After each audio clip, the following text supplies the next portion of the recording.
Graph of polynomial function, ठीक है। तो हम लोग सीखेंगे लीनियर पोलिनोमियल का, क्वाड्रेटिक पोलिनोमियल का, क्यूबिक पोलिनोमियल का, ठीक है। तो आइए लीनियर पोलिनोमियल का ग्राफ देखते हैं। तो यहाँ पे दिया हुआ है y बराबर x माइनस 2। तो ये क्या है, एक लीनियर पोलिनोमियल है। तो इसका ग्राफ हम कैसे ड्रॉ करेंगे, तो देखिए इसको करना क्या है, यहाँ पे x और y का वैल्यू हम पुट करेंगे, ठीक है। यहाँ पे x और y का वैल्यू पुट करेंगे और क्या करेंगे, देखिए तो यहाँ पे हम x बराबर अगर हम 0 पुट करते हैं, x बराबर 0 पुट करते हैं, तो यहाँ पे x बराबर 0 पुट करेंगे तो y बराबर क्या हो जाएगा -2।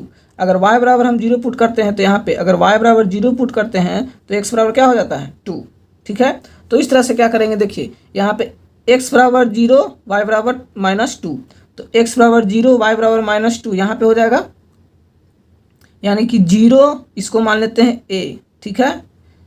a मान लेते हैं कौन सा, यहाँ पे हो जाएगा 0 और -2, ठीक है। चलिए x बराबर 2 और y बराबर 0, यानी कि यहाँ पे x बराबर 2 y बराबर 0, यहाँ पे b हो जाएगा 2 और 0। अब देखिए यहाँ पे a और b ये दोनों को क्या करेंगे, हम मिला देंगे। तो आइए मिला देते हैं यहाँ पे। चलिए तो यहाँ पे इसको मिलाएंगे, ये वाला और ये वाला दोनों को मिला देते हैं। ये देखिए तो ये जो हमारा लाइन ड्रॉ हुआ ये किसका ग्राफ है, ये है हमारा लीनियर पोलिनोमियल का, ठीक है।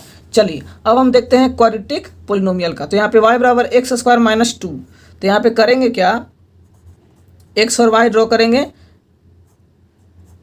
चलिए यहाँ पे x बराबर 0 पुट करेंगे, तो x बराबर 0 पुट करेंगे तो y बराबर क्या हो जाएगा -2। फिर x बराबर यहाँ पे अगर हम y बराबर 0 पुट करते हैं तो x बराबर क्या हो जाएगा, y बराबर यहाँ पे ले लेते हैं 4, तो यहाँ पे कितना हो जाएगा -4। तो x बराबर 0 तो y बराबर -4। अब y बराबर हम 0 पुट करेंगे तो x बराबर क्या हो जाएगा, x बराबर y, यहाँ पे y बराबर 0 तो x बराबर क्या हो जाएगा, एक प्लस में 2 हो जाएगा और एक माइनस में 2 हो जाएगा, क्लियर है। चलिए तो यहाँ पे x बराबर 0, क्या x बराबर 0 तो y बराबर क्या हो गया -4, तो यहाँ पे होगा। चलिए इसको यहाँ पे हम ले लेते हैं, इसको a मान लेते हैं और ये हो जाएगा कौन सा 0 और -2, क्लियर है। चलिए अब यहाँ पे देखिए हम y बराबर यहाँ पे क्या पुट किए 0, तो x का वैल्यू 2 आएगा। कैसे, यहाँ पे अगर हम y बराबर x² -4 y बराबर 0 पुट करेंगे तो x² -4 यानी कि x² बराबर 4, यानी कि x बराबर √4, यानी कि x बराबर +-2, ठीक है। तो x का वैल्यू कितना आएगा 2, तो एक इधर हो जाएगा -2 और इधर हो जाएगा +2। तो चलिए यहाँ पे एक हो जाएगा कौन सा, यहाँ पे ले लेते हैं 2 और 0 और यहाँ पे ले लेते हैं -2 और 0। अब देखिए यहाँ पे ये और ये तीनों को क्या करेंगे, मिलाएंगे। तो यहाँ पे इस तरह का ग्राफ बनेगा, ये जो हमारा ग्राफ बनेगा कुछ इस तरह का बनेगा, ठीक है। चलिए तो ये हमारा क्या हो गया, ये हमारा हो गया क्वाड्रेटिक पोलिनोमियल का ग्राफ, ठीक है। ये किसका ग्राफ हो गया, क्वाड्रेटिक पोलिनोमियल का, क्लियर है। अब हम समझेंगे क्यूबिक पोलिनोमियल का, ठीक है। चलिए तो क्यूबिक पोलिनोमियल का ग्राफ देख लेते हैं। तो यहाँ पे एक हम ले लेते हैं नंबर y बराबर x3, ठीक है। y बराबर x3 यानी कि y बराबर अगर हम 0 पुट करते हैं तो x बराबर भी क्या हो जाएगा 0 हो जाएगा। अगर हम y बराबर 1 पुट करेंगे तो x बराबर क्या हो जाएगा 1 -1 और फिर -1। तो इस तरह से क्या हो जाएगा, हमारा वैल्यू हो जाएगा। तो देखिए यहाँ पे अगर हम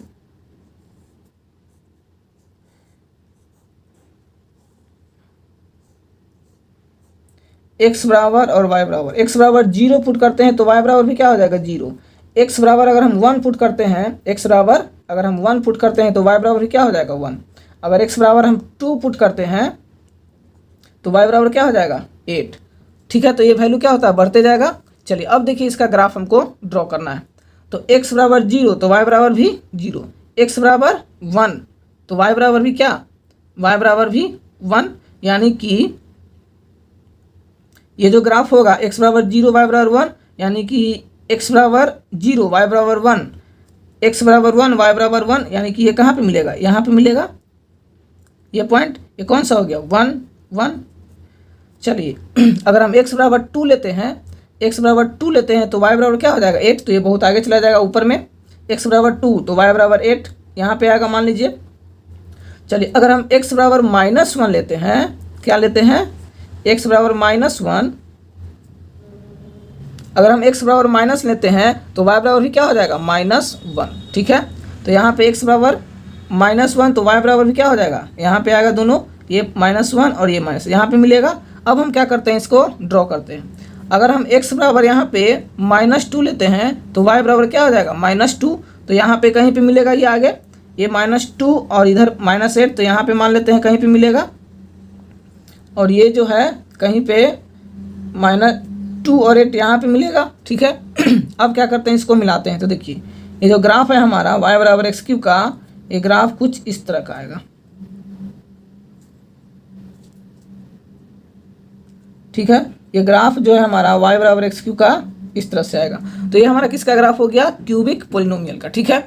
तो लीनियर पोलिनोमियल, क्वाड्रेटिक पोलिनोमियल और क्यूबिक पोलिनोमियल का कैसा ग्राफ होता है पता चला। अब हम जानेंगे ज्योमेट्रिकल मीनिंग ऑफ रूट्स या फिर जीरोज ऑफ पोलिनोमियल। देखिए यहाँ पे ये कौन सा एक्सिस है, x एक्सिस और ये y एक्सिस। तो यहाँ पे x बराबर 1 जो है x एक्सिस को कहाँ पे कट किया है, एक जगह कट किया है, तो इसका रूट्स जो होगा कितना हो जाएगा, 1 रूट्स हो जाएगा। कितना रूट्स हो जाएगा, 1 रूट्स हो जाएगा, 1 रूट्स होगा। उसी तरह से यहाँ पे ये ग्राफ है, देखिए ये ग्राफ जो है x एक्सिस को कहीं भी नहीं काटा है, तो ये किसका, ये जो है ग्राफ किसका है, क्वाड्रेटिक पोलिनोमियल का है। यानी कि यहाँ पे नंबर ऑफ जीरोज जो होगा वो क्या होगा, 0 होगा। यहाँ पे नंबर ऑफ जीरोज क्या होगा, 0। क्यों, क्योंकि यहाँ पे ये ग्राफ जो है x एक्सिस को कहीं पे भी नहीं काटा है, और ये कितना जगह पे काटा था, एक जगह पे, इसलिए इसका 1 रूट्स होगा। चलिए अब इस पे आते हैं, ये क्वाड्रेटिक पोलिनोमियल का ग्राफ है। तो देखिए यहाँ पे x एक्सिस को कितने जगह काटा है, 2 जगह, तो इसका जो रूट्स होगा यानी कि जीरोज जो होगा 2 जीरोज होगा। कितना जीरोज होगा, 2 जीरोज होगा। चलिए उसी तरह से ये ग्राफ है, ये ग्राफ x एक्सिस को कितना जगह पे काटा है, 2 जगह पे, यानी कि इसका जीरोज जो होगा वो 2 जीरोज होगा। क्या जीरोज होगा, 2, क्योंकि ये किसका ग्राफ है, क्वाड्रेटिक पोलिनोमियल का। चलिए और हम आगे समझते हैं। यहाँ पे देखिए ये जो ग्राफ है यहाँ पे x एक्सिस को कितने जगह काटा है, एक जगह, यानी कि इसका कितना रूट होगा, 1 रूट, सिर्फ और सिर्फ 1 रूट। उसी तरह से ये देखिए ये जो ग्राफ है ये क्वाड्रेटिक पोलिनोमियल का ग्राफ है, लेकिन x एक्सिस को कितने जगह काटा है, एक जगह, इसका भी 1 रूट। उसी तरह से यहाँ पे देखिए ये x एक्सिस को कितना जगह काटा है, 1 और 2, यानी कि इसका कितना रूट्स, इसका 2 रूट्स। उसी तरह से ये एक क्वाड्रेटिक पोलिनोमियल का ग्राफ है, ये x एक्सिस को कितना जगह काटा है, एक जगह, इसलिए इसका 1 रूट। ये कितना जगह काटा है x एक्सिस को, एक जगह, इसलिए इसका 1 रूट। तो ओवरऑल हमको ये समझ में आया, और यहाँ पे भी देखिए कितना जगह काटा है, एक जगह, तो इसलिए इसका भी रूट 1। तो ओवरऑल हमको ये समझ में आया कि अगर कोई ग्राफ है, ठीक है, और वो x एक्सिस को जितना बार कट करेगा उतना ही उसका क्या हो जाएगा, जीरोज हो जाएगा, नंबर ऑफ जीरोज या फिर नंबर ऑफ रूट्स, ठीक है। तो ये सारा एग्जाम्पल के साथ आपको समझ में आ गया होगा। अब हम जानते हैं कि अभी तक हम 1 रूट्स और 2 रूट्स को जाने हैं, अब हम जानते हैं कि 3 रूट्स कब होगा।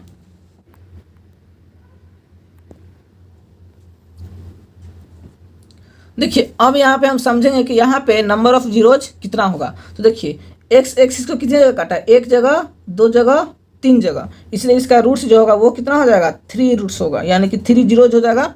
यहाँ पे देखिए 1 2 3, यहाँ पे भी कितना रूट्स हो जाएगा, 3 रूट्स हो जाएगा, यानी कि 3 जीरोज होगा। 1 2 3 4, यहाँ पे कितना रूट्स होगा, 4 रूट्स होगा। क्यों, क्योंकि कितना जगह काटा है, 4 जगह, 1 2 3 4 5 6, यहाँ पे नंबर ऑफ जीरोज कितना हो जाएगा, 6। कितने जगह x एक्सिस को काटा है, 6। यानी कि ओवरऑल हमको ये समझ में आया कि जितना ज़्यादा x एक्सिस को कट करेगा कोई भी ग्राफ उतना ही नंबर ऑफ रूट्स होगा। क्लियर है, तो ये हमको समझ में आ गया। अब हम लोग नेक्स्ट कॉन्सेप्ट की ओर बढ़ते हैं।